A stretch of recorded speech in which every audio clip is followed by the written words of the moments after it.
오늘도 새벽을 깨워 기도의 자리에 나오신 성도님들을 환영하고 축복합니다. 살아계신 하나님 참 감사합니다. 오늘도 이 추운 새벽을 깨워 기도의 자리에 나온 사랑하는 주의 자녀들을 기억하여 주시옵소서. 주님, 날마다 계절이 바뀔 때마다 또 우리의 인격이, 우리의 신앙이 주님을 더 닮아가기를 간절히 소원합니다. 시간이 지날 때마다 여름이 지나 가을이 되어 곡식이 무르익어 추수할 때가 되었듯이 하나님, 우리의 신앙도 무르익어 주님이 추수하시기에 가장 귀한 것들로, 최상급들로 바뀌어지도록 하나님 은혜를 베풀어 주시옵소서. 그 힘은 우리의 노력에 있지 않습니다. 하나님, 우리의 마음으로 작정하고 작정하나 우리의 육신은 연약함을 정직히 고백합니다. 살아계신 주의 성령께서 우리 안에 내주하실 때 우리의 인생의 방향들을 바꾸게 하여 주시고, 날마다 우리의 핸들을 우리가 조정하는 것이 아니라 우리 안에 살아계신 성령께서 주장하시고 이끌어가 주시옵소서. 그리하여 믿지 않는 자들에게 하나님의 살아계심을, 또 예수 믿는 사람이 무엇이 다른지를 하나님 명예로운 그리스도인으로 살아갈 수 있도록 주께서 사랑하는 주의 모든 대한 가족들에게 은혜 베풀어 주시옵소서. 주님, 이 새벽에 나온 주의 자녀들에게 여러 가지 기도 제목이 있습니다. 특별히 자녀들을 위하여 기도하는 부모들이 있습니다. 하나님, 때로는 자녀들이 나의 신앙과 다르게 크는 것이 참 마음 아프고 눈물로 기도할 때가 많음을 고백합니다. 하나님, 그러나 모니카의 기도가 있었기에 어거스틴이, 그 문제 많은 어거스틴에서 위대한 교회사의 한 인물이 되었듯이 기도하는 부모의 자녀가 망하지 않음을 우리는 기억합니다. 하나님, 사랑하는 주의 모든 자녀들에게, 또 기도하는 부모들에게 낙심치 않게 하여 주시고 자녀들을 위하여 날마다 눈물로 기도할 수 있는 복된 부모들 될 수 있도록 은혜 베풀어 주시옵소서. 주님, 이 새벽에 또 사랑하는 가족의 영혼의 구원을 위해 또 기도하는 가정들이 있습니다. 하나님, 저들에게도 주님 응답하여 주셔서 함께 예수 믿는 이 즐거움이 무엇인지, 세상이 줄 수 없는 기쁨이 무엇인지 저들에게 임하게 하여 주시고, 함께 나와 예배드리는 그날이 속히 임할 수 있도록 은혜 더하여 주시옵소서. 영육간에 아픈 우리 대항의 가족들이 있습니다. 하나님, 회복시켜 주시고, 하나님, 육적으로 아픈 그 아픈 부위들 주님께서 치유하여 주사 깨끗게 씻겨가게 하여 주시고, 하나님, 육신이 회복됨으로 주님을 찬양하는, 눈이 떠진 맹인처럼 주님을 찬양하는 자들 되게 도와주시옵소서. 이제 새생명 축제를 앞두고 있습니다. 주님, 때로는 전도하는 것이 참 부담스럽고 하나님 참 어렵기도 합니다. 그러나 하나님, 우리는 전하는 것에 집중하게 하여 주시고 이를 이루실 하나님께 맡겨드리며 하나님이 행하실 일을 기대하며 기도하는 우리 대한가족들 모두 되게 도와주시옵소서. 이 새벽에 주님이 주시는 말씀을 기대하고 사모합니다. 우리 모두에게 주시는 이 잠언 지혜의 말씀을 통하여 하나님, 날마다 지혜가 자라나고 하나님께서 주시는 그 지혜를 통하여 하나님의 백성들로 든든히 세워지게 하여 주시옵소서. 모든 것들 감사드리며 살아계신 예수 그리스도의 이름으로 기도드렸습니다. 아멘. 오늘 하나님께서 우리에게 주시는 말씀은 잠언 29장 14절에서 27절까지 말씀, 잠언 29장 14절에서 27절까지 말씀입니다.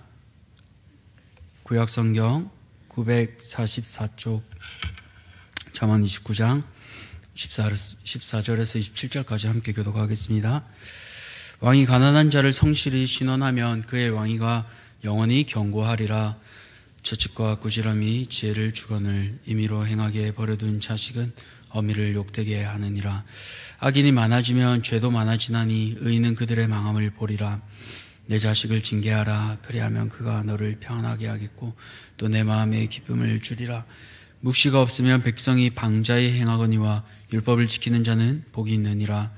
종은 말로만 하면 고치지 아니하나니 이는 그가 알고도 따르지 아니함이니라. 내가 말이 조급한 사람을 보느냐. 그보다 미련한 자에게 오히려 희망이 있느니라. 종을 어렸을 때부터 곱게 양육하면 그가 나중에는 자식인 채 하리라. 노하는 자는 다툼을 일으키고 성내는 자는 범죄함이 많으니라. 사람이 교만하면 낮아지게 되겠고 마음이 겸손하여 영예를 얻으리라. 도둑과 짝하는 자는 자기의 영혼을 미워하는 자라. 그는 저주를 들어도 진술하지 아니하느니라. 사람을 두려워하면 올무에 걸리게 되거니와 여호와를 의지하는 자는 안전하리라. 주권자에게 은혜를 구하는 자가 많으나 사람의 일의 작정은 여호와께로 말미암느니라. 불의한 자는 의인에게 미움을 받고 바르게 행하는 자는 악인에게 미움을 받느니라. 아멘. 오늘 위대한 유산 상속법 3가지, 위대한 유산 상속법 3가지라는 제목으로 말씀을 함께 나누고자 합니다. 부모라면 누구나 자녀의 삶을 위해 좋은 것을 물려주고 싶어 합니다. 다시 말해 가장 좋은 것을 유산으로 남겨주고 싶어 하지요. 그래서 다들 열심히 벌고 또 열심히 살아갑니다. 바로 좋은 유산을 물려주고 싶기 때문인데요. 때로는 많은 금액의 재산이 담긴 통장이, 아니면 때로는 또 넓은 평수의 아파트가 좋은 유산이 되기도 합니다. 그래서 궁금해서 인터넷을 찾아보니까요, 가장 많이 유산을 받은 사람이 어떤 사람이 있는가 찾아봤는데요. 20살이 채 되지 않는 미성년자 중에서 세계에서 가장 부자는 그리스의 선박왕이라 불렸던 아리스토텔레스 오나시스의 외손녀라고 합니다. 오나시스의 외손녀인 루셀 오나시스는 20년 전인 2003년 18살 때 생일로 외할아버지로부터 10억 달러를 유산으로 물려받았습니다. 우리 돈으로 환산하면 1조 원 정도 된다고 합니다. 정말 부럽지 않으십니까? 10억도 큰데 1조 원을 받았습니다. 그런데 놀라운 것은요, 이렇게 많은 유산, 1조 원이라는 유산을 상속받은 이 손녀가요, 이 유산을 자선사업에 기부하기로 결정한 것입니다. 왜 그랬을까요? 이 루셀은 유산을 상속받은 후에 집에서는 문뿐만 아니라 밖과 부엌 또 집안 곳곳에 병원을 두었고, 외출할 때는 방탄차를 이용했다고 합니다. 심지어 학교를 등교할 때도 이 방탄차를 타고 경호원들과 함께 가야만 했습니다. 남들은 부러워할 만한 이 1조 원이라는 10억 달러라는 거대한 유산을 상속받았습니다. 그러나 이 거대한 유산이 오히려 루셀 자신을 괴롭게 한 것을 잘 알고 있었기 때문에 그녀는 오히려 이 수많은 유산을 자선사업에 쉽게 기부할 수 있었습니다. 이처럼 위의 이야기를 통해 우리는 돈이 전부가 아님을 깨닫게 됩니다. 그렇다면 오늘 우리 그리스도인들은 자녀에게 어떤 유산을 남겨야 할까요? 오늘 성경을 보니까 세상에서 돈과 비교할 수 없는 가장 귀한 유산을 물려주는 법이 있습니다. 궁금하시지요? 그것은 바로 지혜입니다. 왜 지혜가 가장 큰 유산일까요? 세상을 살아갈 때요, 수많은 어려움과 또 결정의 순간에 필요한 것은 바로 지혜입니다. 그러나 그것은 돈으로 또 다른 것으로 해결할 수 없습니다. 그럴 때마다 세상을 지으시고 창조하신 하나님이 주시는 지혜를 통해서 해결해 갈 수가 있습니다. 그렇기에 가장 큰 유산은 바로 지혜를 주시는 하나님을 경외하는 신앙입니다. 오늘 이 위대한 유산인 지혜를 전수하기 위해 우리는 어떻게 해야 할지 오늘 본문 말씀을 통해 함께 살펴보기 원합니다. 그렇다면 먼저 가장 위대한 유산인 이 지혜를 전수하기 위해 우리는 어떻게 해야 할까요? 첫 번째로 우리는 사랑으로 가르쳐야 합니다. 15절을 보십시오. 채찍과 꾸지람이 지혜를 주거늘 임의로 행하게 버려둔 자식은 어미를 욕되게 하느니라. 원어로 보면요, 내버려둔 아이는 어머니를 치욕스럽게 한다로 볼 수 있습니다. 사실 채찍과 꾸지람은 그렇게 좋은 것은 아닙니다. 그러나 아이를 양육하다 보면 꼭 필요할 때가 있습니다. 만약 훈육 없이 자녀들을 그냥 내버려두면요, 자기가 하고 싶은 대로 살아가게 됩니다. 결국 가르침도 사라지고 자기 중심적으로 하고 싶은 대로만 살아가게 되는 것을 볼 수 있습니다. 특별히 이 시대는 훈육이 사라진 시대라고 할 수 있습니다. 가정뿐 아니라 요즘은 학교에서도 이 문제가 크게 되고 있습니다. 뉴스를 통해 잘 아시는 것처럼요, 교사들이 무기력해진 상황입니다. 왜 무기력하게 되었습니까? 아이들을 바로 가르칠 수 없는 환경이 만들어졌기 때문입니다. 초등학생이라도 자기들 기분 나쁘면 선생님을 신고할 수 있는 시대가 되었습니다. 인터넷을 보니까요, 가장 좋은 선생님의 기준이 아이들 기분 안 나쁘게 하고 훈육 안 하는 선생님, 또 쉬는 시간 많이 주고 아이들 하고 싶은 대로 하게 해주는 선생님이요, 가장 인기 있고 좋은 선생님이라는 그 사실이 참 우리를 슬프게 합니다. 교사로서 사명감을 가지고 사람답게 교육하려고 하면 신고를 받고 또 부모님들한테 왜 우리 아이 기죽이냐고 곤욕을 치르는 시대가 요즘의 학교입니다. 왜 이렇게 되었습니까? 바로 채찍과 꾸지람이 사라졌기 때문입니다. 제가 학교 다닐 때나 새벽에 앉아 계신 대부분의 성도님들이 학교 다닐 때는 지금의 학교를 상상도 하지 못했습니다. 제 때도 선생님 중에는 기분이 나쁘면 쓰레기 줍는 집게로 아이들을 찌르고 또 교실 끝에서 끝까지 발로 때리고 손으로 손찌검하던 그 장면이 잊혀지지가 않습니다. 이처럼 감정적으로 때리는 것은 물론 잘못된 일입니다. 그렇지만 바르게 가르치기 위해 교칙을 위반하거나 또 약자인 아이들을 괴롭히던 그 아이들을 따끔하게 훈육하던 선생님들은 지금도 좋은 선생님으로 기억이 납니다. 이처럼 훈육이 사라지면 억만금을 주어도 바른 사람으로 자라날 수 없습니다. 그렇게 어릴 때부터 사랑의 회초리로 훈육해야 합니다. 내 감정대로 분노를 아이에게 푼다면 그것은 분명 잘못된 일입니다. 그러나 아이가 바르게 자라기 위해서라면 내 마음이 아프더라도 아이에게 따끔하게 잘못된 것을 알려주어야 합니다. 저희 집에 두 돌이 다 되어가는 꼬마가 있습니다. 요즘 신기한 게 많아서 때도 많이 쓰고 찡찡거립니다. 그런데 위험한 것을 알려주면 처음에는 하다가 안 합니다. 어떻게 해요? 또 위험한 것 중에 하나가 전기밥솥인데요. 아들은 전기밥솥이 다 되었다고 칙칙칙 소리 날 때 제일 즐거워합니다. 소리를 지르면서 거기 달려가서 어떻게든 한번 만져보려고 합니다. 그런데 그 손 만지면 어떻게 되겠습니까? 화상을 입거나 다치겠죠. 그래서 교육하는 겁니다. 제가 소리를 내면서 전기밥솥에 아트 이렇게 하면 자기가 뜨거운 줄 알고 가지 않습니다. 왜냐하면 아빠가 다치는 것을 보았기 때문입니다. 그래도 가려고 하면 어떻게 해야 되겠습니까?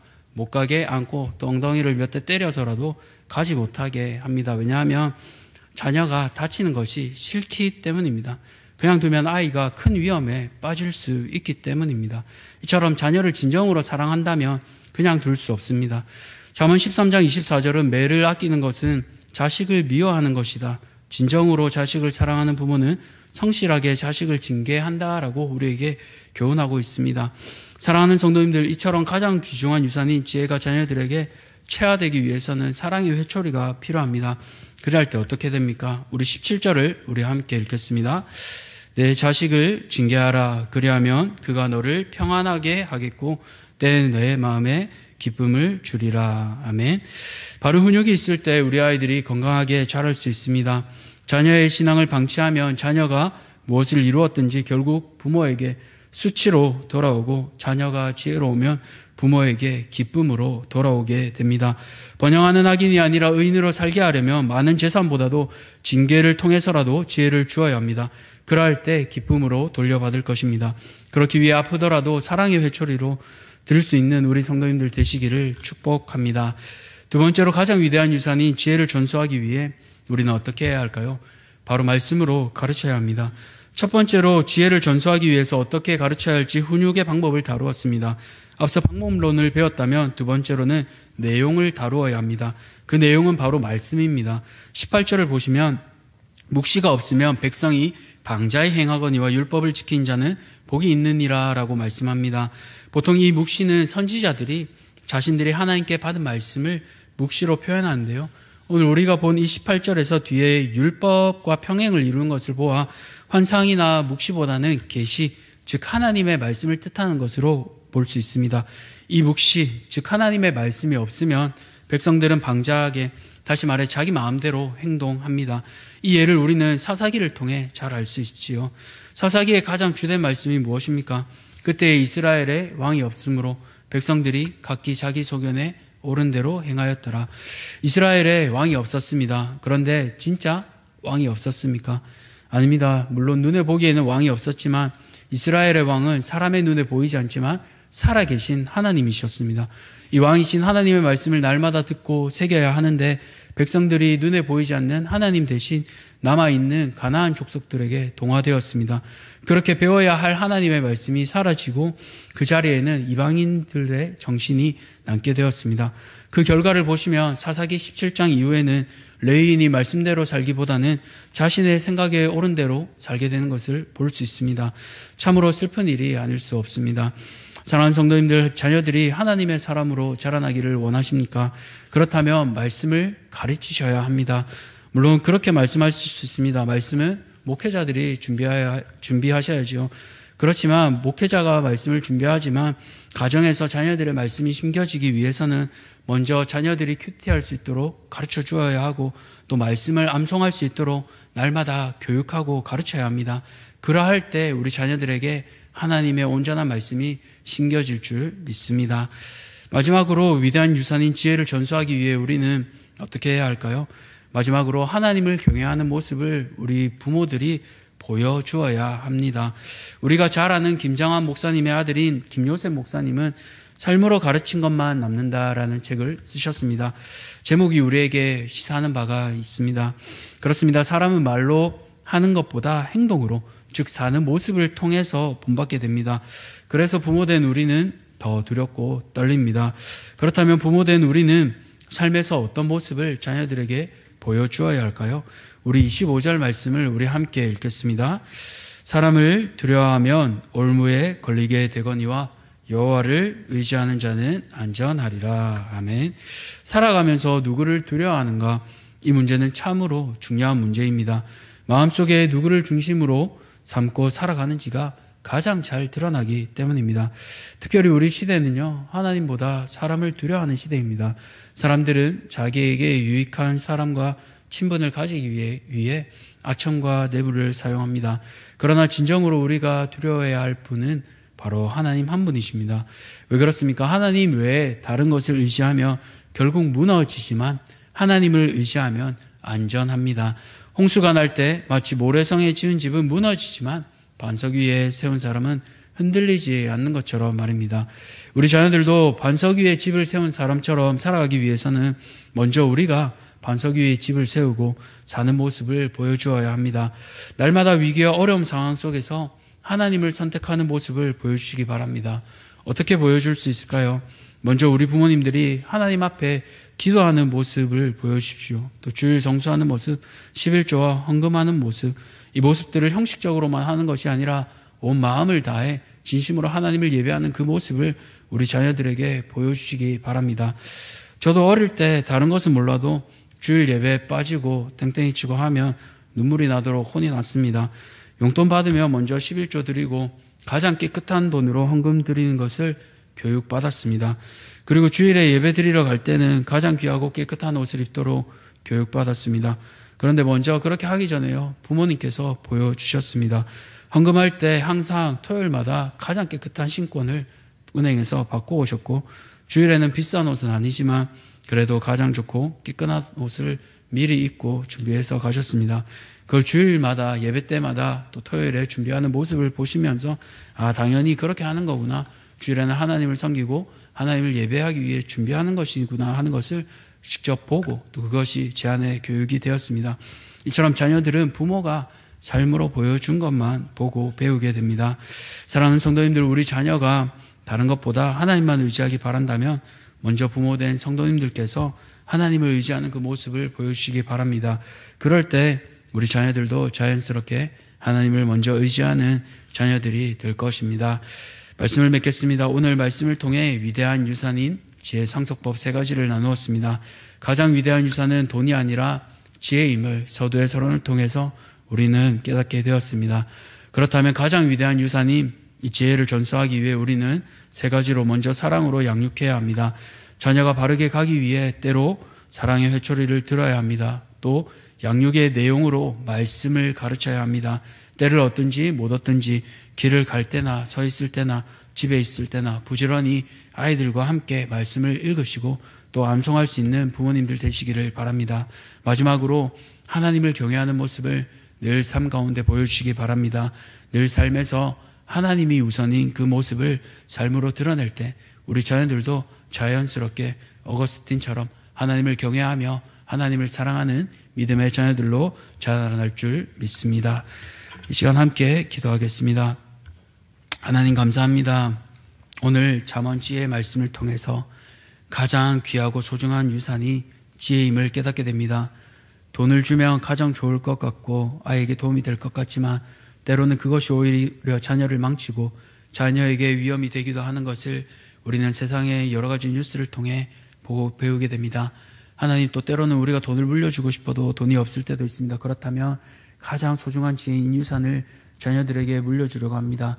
하나님, 자녀들에게 먼저 사랑의 회초리를 들 수 있는 마음을 주시고 또 말씀으로 양육하게 도와주시옵소서. 때로는 너무 커서 사랑의 회초리를 들 수 없을 때도 있습니다.